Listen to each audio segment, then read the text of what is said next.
আপনারা দেখছেন এনবিটিভি। এই মুহূর্তে সবথেকে বড় খবর, তৃণমূল কংগ্রেস ছাড়লেন জোনায়েদ আমিন। তার সঙ্গে সরাসরি কথা বলবো কেন তিনি তৃণমূল কংগ্রেস ছাড়লেন এবং ফের কি আব্বাস সিদ্দিকীর আইএসএফের সঙ্গে যুক্ত হবেন, এই বিষয়ে সরাসরি কথা বলবো সর্বপ্রথম এনবিটিভির পর্দায়।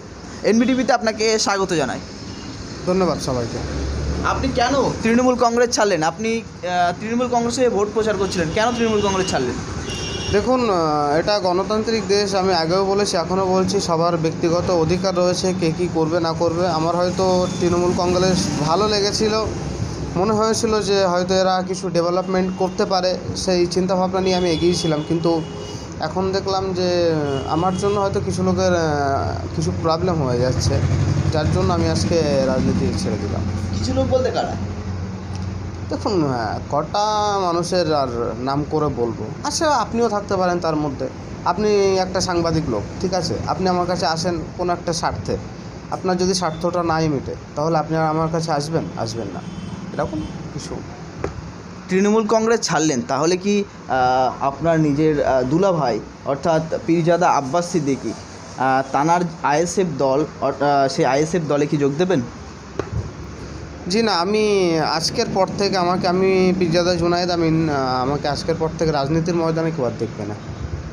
তাহলে কি সেই পুরানো ছন্দে ইসলামিক ধর্ম প্রচারে ব্যস্ত থাকবেন, রাজনীতি থেকে আড়াল করে নিচ্ছেন? হ্যাঁ, নিজেকে রাজনীতি থেকে আড়াল করে নিলাম। কেন রাজনীতি থেকে আড়াল করছেন? হ্যাঁ, পার্সোনাল প্রবলেম। তাহলে আপনি এখন বর্তমানে আপনি একটা কথা বলেছিলেন যে বসিরহাট উত্তরে রফিকুল ইসলাম জয়লাভ করবে, সেখানে আপনার নিজের ভাই, আপনি এখন রাজনীতি থেকে দূরে চলে আসলেন, আপনি এখন রাজনীতির ব্যক্তিত্ব নয়, তাহলে আপনি এখন কাকে চাইবেন? নিজের ভাই পীরজাদা বাইজিদ আমিনকে, না বসিরহাট উত্তরের প্রার্থী রফিকুল ইসলাম সাহেবকে? দেখুন, এটা যেখানকার প্রার্থী তারা তো দুজনেই খুব ভালো মানুষ। এখন মানুষের উপরে ডিপেন্ডেড, এটা আমার উপরে ডিপেন্ডেড নয়। মানুষ যাকে চাইবে তাকেই দাঁড় করাবে, এখানে আমার কোনো ব্যক্তিগত মতামত নেই। এর আগে আপনার একটা প্রশ্ন উঠেছিল যে আপনি তৃণমূল কংগ্রেসের কাছ থেকে টাকা খেয়ে তৃণমূল কংগ্রেসের দালালি করছেন। আপনি আজকে হঠাৎ করে তৃণমূল কংগ্রেস ছেড়ে একদম টোটাল রাজনীতি ছেড়ে আপনি আবার সেই পুরানো পীরজাদা যারা ধর্ম প্রচার করে সেই পীরজাদা রূপে আপনি ফিরে আসলেন, কি বলবেন? দেখুন, যারা বলেছে তাদেরকে উদ্দেশ্য করে বলছি যে এটা ভুল ডিসিশান আপনাদের। আর যারা বলেছে তাদেরকে উদ্দেশ্য করে আরও একটা কথা বলছি, যদি তারা মনে করে থাকে তাহলে আমার কাছ থেকে একটাবার এসে ঘুরে যেতে পারে। আপনি দল ছাড়লেন, সাধারণ যারা তৃণমূল কংগ্রেসের কর্মী সমর্থক ছিলেন বা আপনার কর্মী সমর্থক যারা ছিলেন, তাদের উদ্দেশ্যে আপনি কী বার্তা দেবেন?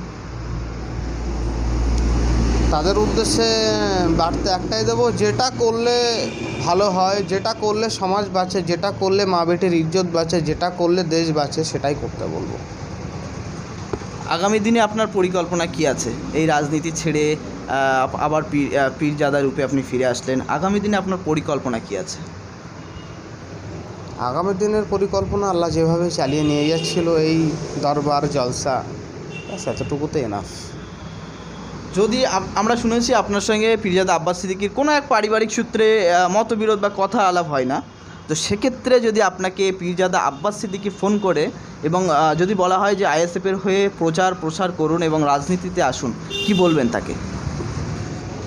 দেখুন, ভাইয়ের সঙ্গে তো কথা হয় আমার মাঝে মাঝে, নওশাদ সিদ্দিকী ভাইয়ের সঙ্গে কথা হয়, কিন্তু আমি বললাম না যে পলিটিক্যাল সাবজেক্টের উপরটাতে আমি টোটালি আর থাকছি না। সুতরাং ভাই হোক, আমার আব্বু হোক, আর কেউ যদি রিকোয়েস্ট করে থাকে এই বিষয়টাতে, আমি এই বিষয়টাতে নেই।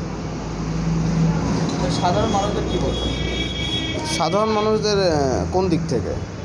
যে পীরজাদা আব্বাস সিদ্দিকী বনাম জোনায়েদ আমিন একটা দিক ছিল, এখন বর্তমান পরিস্থিতি নিয়ে কী বলবেন?